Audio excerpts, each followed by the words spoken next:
Mzozo wa hadhara kati ya Rais Donald Trump na mfanyabiashara Elon Musk umeibua mjadala mkubwa kuhusu uhusiano kati ya fedha na mamlaka ya kisiasa.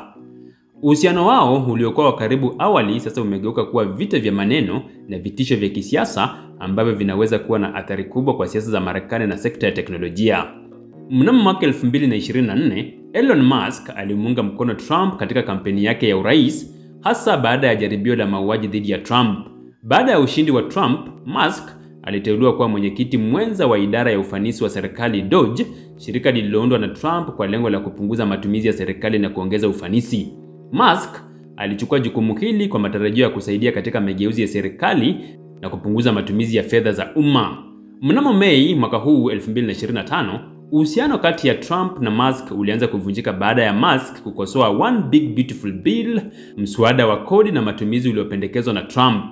Musk aliuita mswada huo kuwa fedheha ya kutisha kwa sababu ya kuongeza deni la kitaifa na kuondoa ruzuku kwa magari ya umeme. Hii ilisababisha kujiuzulu kwake kutoka DOGE na kuanzisha mzozo wa hadhara kati yao. Mzozo huu ulifikia kilele mnamo June mwaka huu wakati Musk alidai kuwa Trump hangeweza kushinda uchaguzi bila msaada wake na Epstein.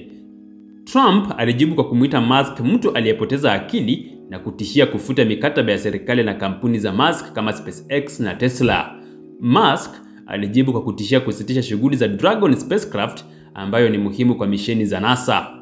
Mzozo huu umeathiri kampuni za Musk kwa kiasi kikubwa. Thamani ya soko la Tesla iliporomoka kwa dola bilioni 138 na utajiri wa Musk kupungua kwa dola bilioni 34. Hofu ya kupoteza mikataba ya serikali imeathiri pia SpaceX na Starlink ambazo zinategemea mikataba hiyo kwa shughuli zao. Mzozo huu umeleta mgawanyiko ndani ya chama cha Republican, huku baadhi ya wanachama wakimuunga mkono Musk na wengine wakibaki waaminifu kwa Trump.